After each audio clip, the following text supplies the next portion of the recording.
Assalamualaikum warahmatullahi wabarakatuh. Ketemu lagi dengan mata kuliah auditing 1.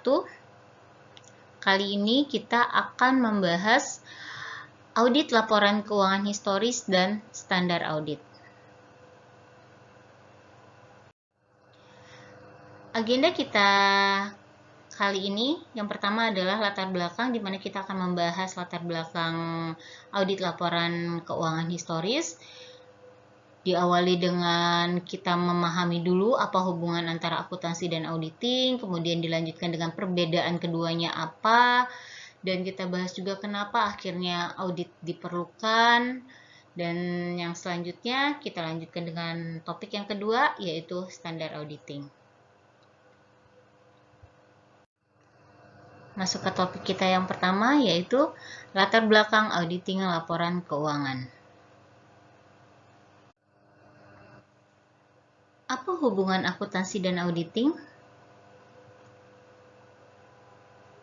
Auditing menambah poin atau nilai dalam proses akuntansi. Kira-kira kenapa auditing bisa menambah nilai dalam proses akuntansi? Kita lihat di slide berikutnya ya. Nah, bagian ini akan menjelaskan kenapa auditing memberi nilai tambah kepada proses akuntansi. Di bagian yang warna biru menunjukkan tahapan dari proses akuntansi, di mana kita ketahui bahwa proses akuntansi akan menghasilkan laporan keuangan.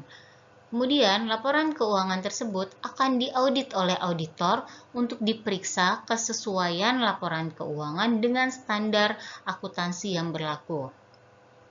Atas dasar pemeriksaan yang dilakukan oleh auditor tersebut, auditor akan menyatakan pendapat atau opini dalam sebuah laporan yang diberi judul laporan auditor independen. Kemudian, laporan auditor independen tersebut akan diserahkan oleh auditor kepada perusahaan klien, untuk kemudian oleh perusahaan klien akan didistribusikan bersama-sama dengan laporan keuangan kepada para pemegang saham dalam laporan tahunan perusahaan. Nah, seperti yang sudah kita bahas pada pertemuan sebelumnya, audit merupakan jasa penjaminan, yang artinya adalah opini yang dinyatakan oleh auditor memberikan penjaminan bagi para pemakai laporan keuangan bahwa laporan keuangan yang disajikan oleh perusahaan klien sudah cukup andal dan relevan untuk dijadikan dasar dalam pengambilan keputusan. Itulah kenapa auditing memberikan nilai tambah bagi proses akuntansi, karena adanya penjaminan tadi.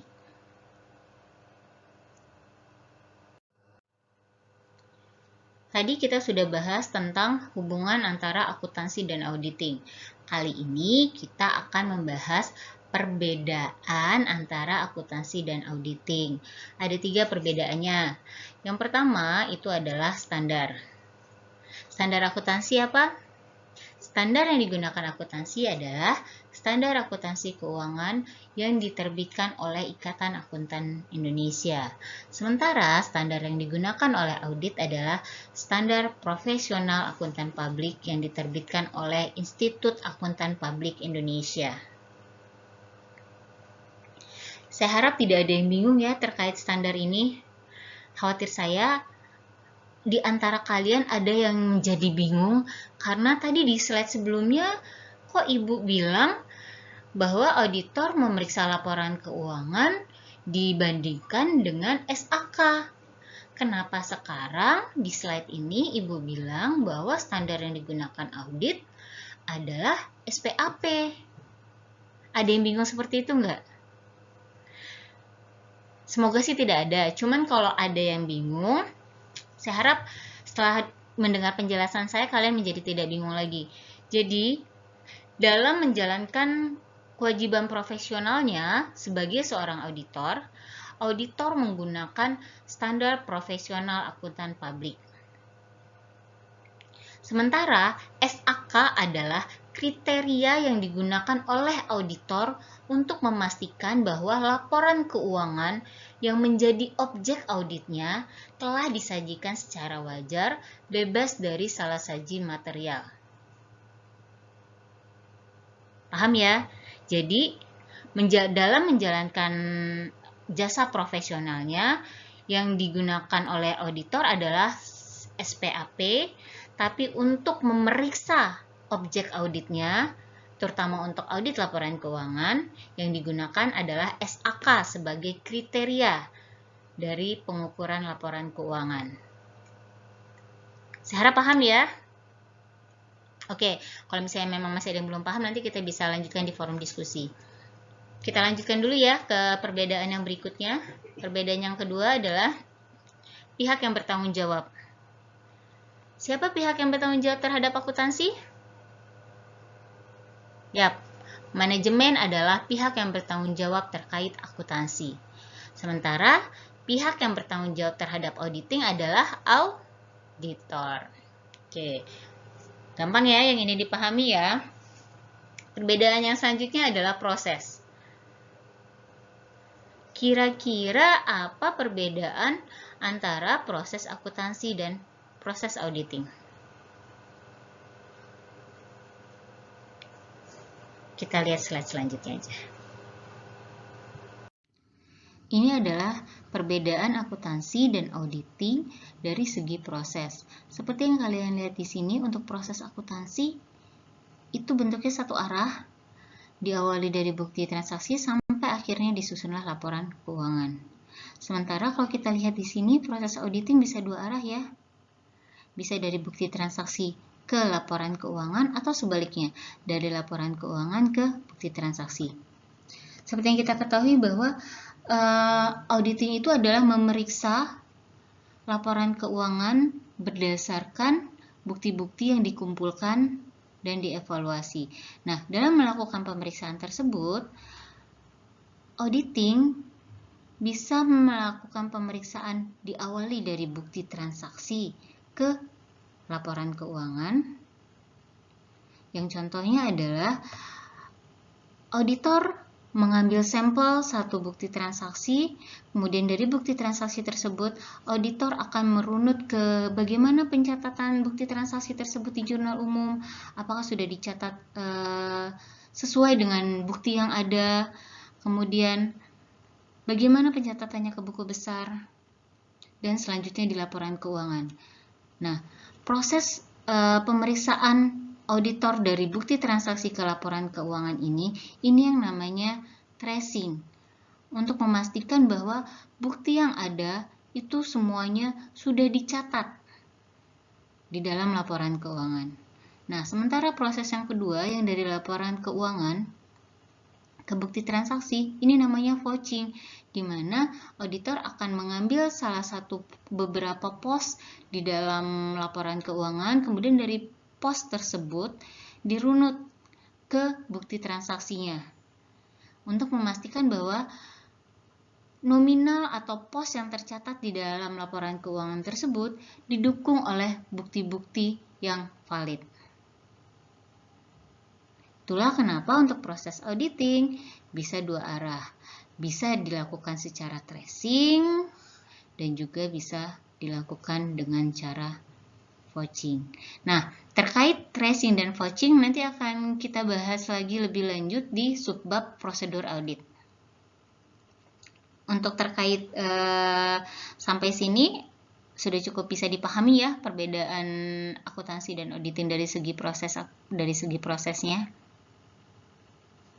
Oke. Nah, sekarang muncul pertanyaan. Kenapa audit dibutuhkan? Audit dibutuhkan karena adanya keraguan para pengguna laporan keuangan terkait kewajaran informasi yang tertuang dalam laporan keuangan yang disusun oleh manajemen. Pertanyaannya kemudian, kenapa para pengguna laporan keuangan ragu terhadap laporan keuangan yang disusun oleh manajemen? Ada yang tahu jawabannya? Oke, kita bahas ya. Berikut adalah kondisi-kondisi yang melatar belakangi keraguan para pemakai laporan keuangan terhadap laporan keuangan yang disusun oleh manajemen. Nah, karena kondisi-kondisi inilah yang akhirnya menimbulkan kebutuhan akan jasa audit. Apa saja kondisi-kondisi tersebut? Yang pertama adalah informasi dibuat oleh pihak lain. Karena laporan keuangan dibuat oleh pihak lain yang mungkin para pemakai laporan keuangan tidak kenal dengan pembuatnya, maka kecurigaan adanya kemungkinan informasi yang tidak benar menjadi bertambah besar. Kemudian, kondisi yang kedua adalah bias dan motivasi pembuat informasi. Para pengguna laporan keuangan mencurigai kemungkinan laporan keuangan disusun oleh pihak yang tujuannya tidak selaras dengan tujuan pengambilan keputusan. Kondisi yang ketiga adalah volume data.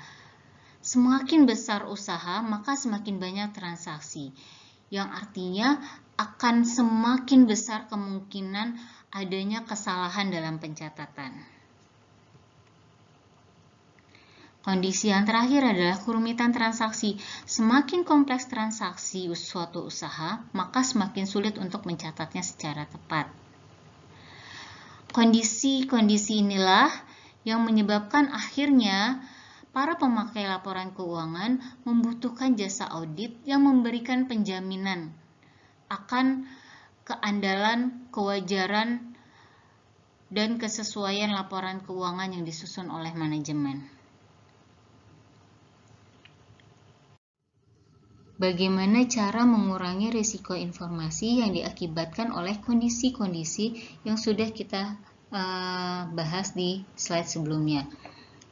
Cara yang pertama adalah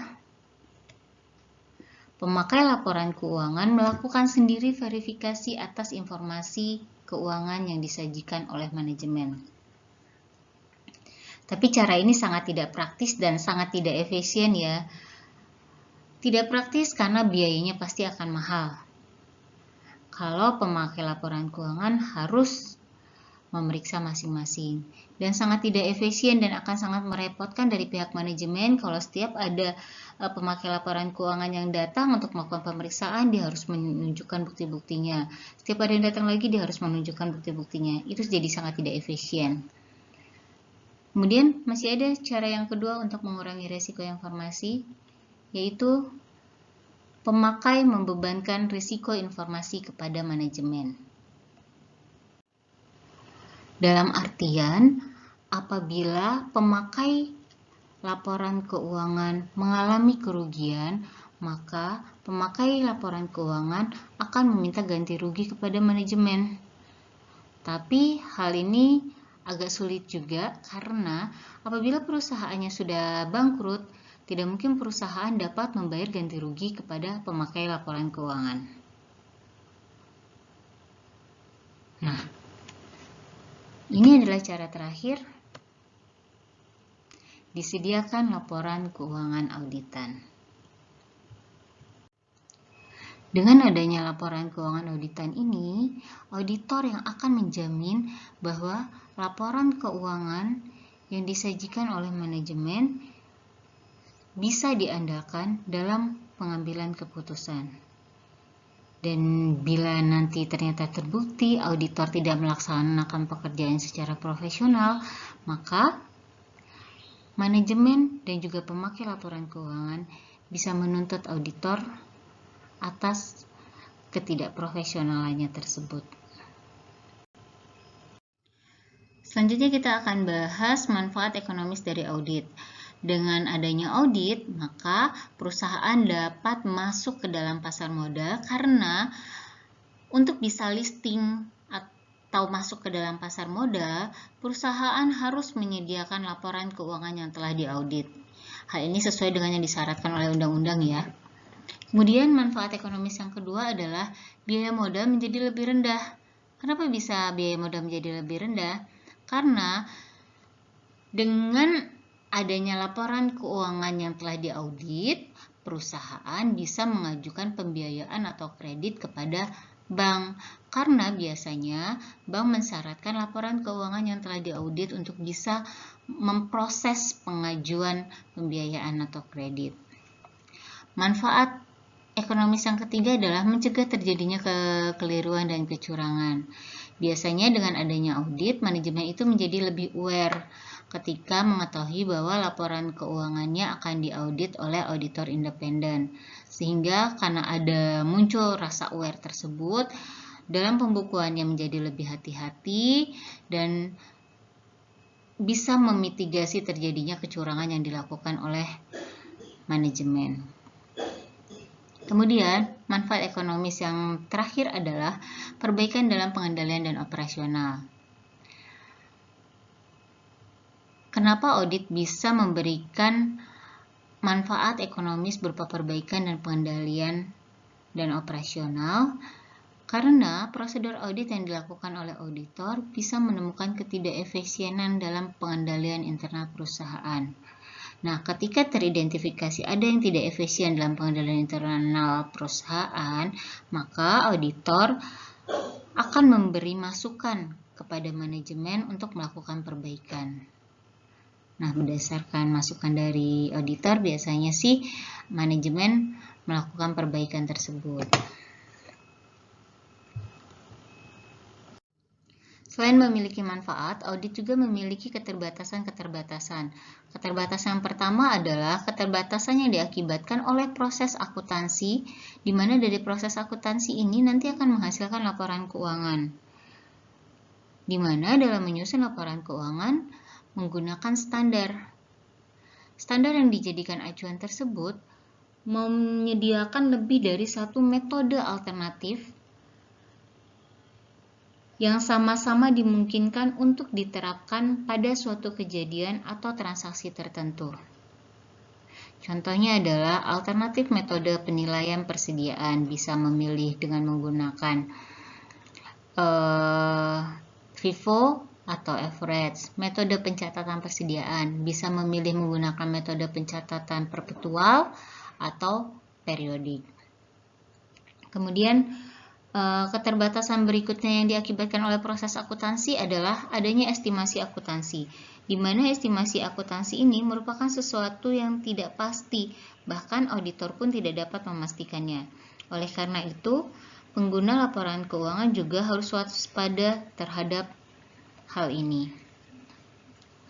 Selanjutnya, selain keterbatasan yang diakibatkan oleh proses akuntansi, keterbatasan auditor juga diakibatkan oleh proses auditing itu sendiri, yaitu keterbatasan biaya audit dan keterbatasan waktu audit.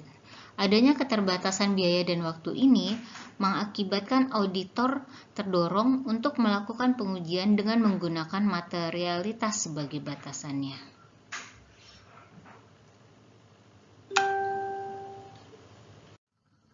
Berikut adalah pihak-pihak yang berinteraksi dengan auditor. Pihak yang pertama adalah manajemen. Selama audit berlangsung, auditor sangat sering berhubungan atau berinteraksi dengan manajemen karena untuk mendapatkan bukti yang diperlukan dalam suatu audit, auditor sering meminta data perusahaan yang bersifat rahasia. Oleh karena itu, sangat penting bagi auditor untuk menjalin hubungan baik dengan manajemen atas dasar saling percaya dan saling menghormati. Bila tidak demikian, maka audit akan sulit untuk dilakukan. Pendekatan yang lazimnya dilakukan auditor terhadap asersi manajemen adalah apa yang biasa disebut dengan skeptis profesional atau professional skepticism.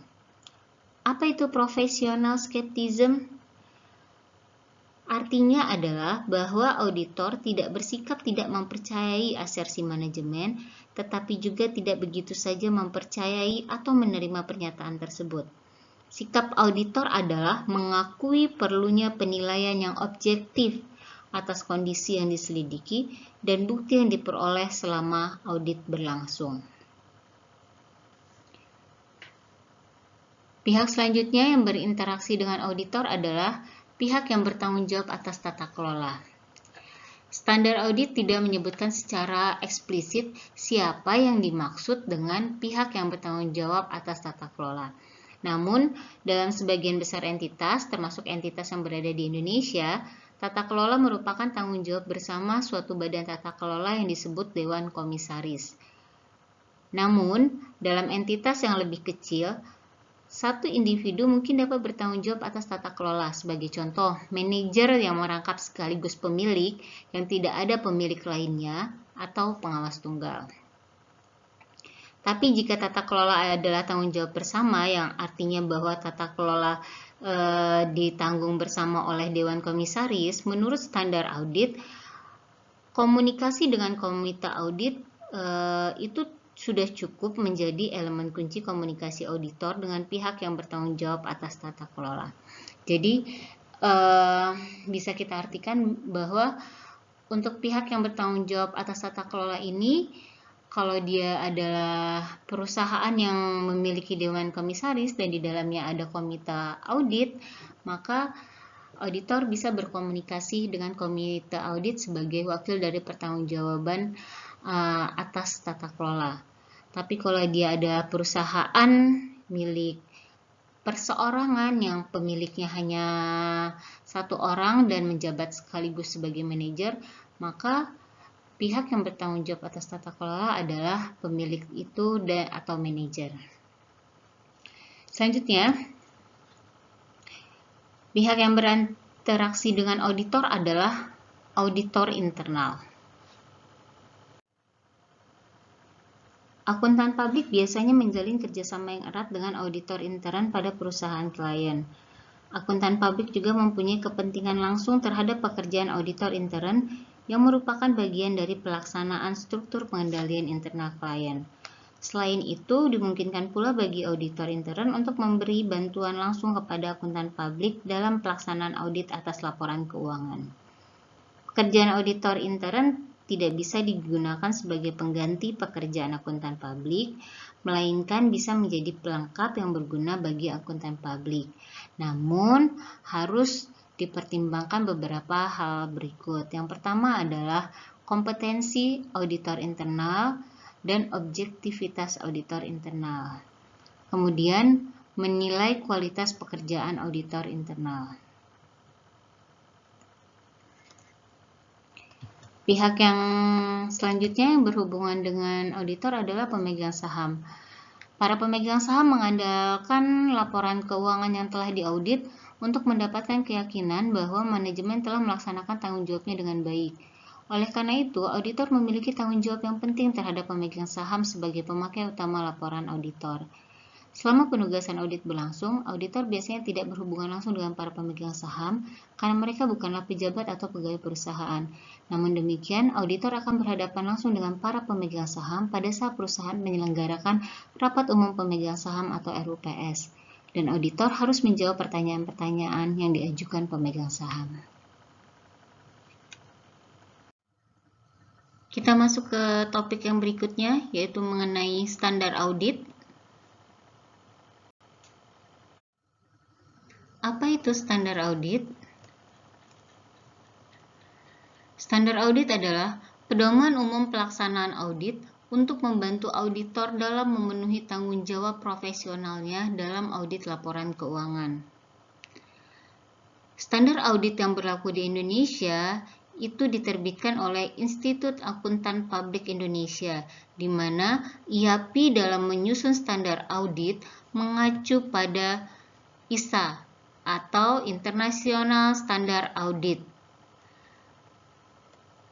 Standar audit yang mengacu pada ISA ini kemudian diberi nama Standar Profesional Akuntan Publik. Pokok bahasan dalam Standar Profesional Akuntan Publik terdiri dari audit laporan keuangan historis, review atas informasi keuangan historis, penugasan selain audit atau review, jasa-jasa terkait, dan standar internasional mengenai pengendalian mutu.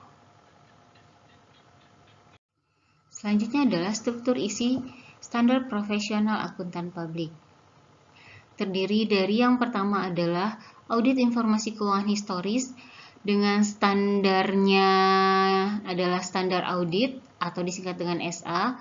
Terdiri dari SA nomor 200 sampai 799 yang berisi tentang prinsip-prinsip umum dan tanggung jawab, kemudian penilaian risiko dan respon terhadap risiko yang telah dinilai, bukti audit, penggunaan pekerjaan pihak lain, dan kesimpulan audit dan pelaporan. Kemudian, yang berikutnya adalah review informasi keuangan historis. Untuk review informasi keuangan historis ini, standar yang digunakan adalah standar perikatan review atau SPR. Kemudian untuk jasa-jasa terkait, standar yang digunakan adalah standar perikatan asuransi atau SPA. Untuk jasa lainnya, menggunakan standar jasa terkait atau SJT.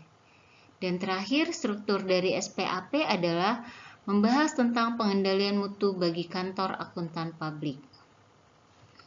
Nah, kalau kalian ingin membaca lebih lanjut tentang isi dari SPAP ini, apa saja yang diatur dalam SPAP, silakan kalian kunjungi link ini. Kalian akan langsung dibawa ke tampilan struktur SPAP, semua SA, SPR, sampai dengan SPM ada di sana. Kalian tinggal download dan kalian bisa langsung baca. Nah, untuk pertemuan kita selanjutnya, kita akan mengacu pada SPAP ini.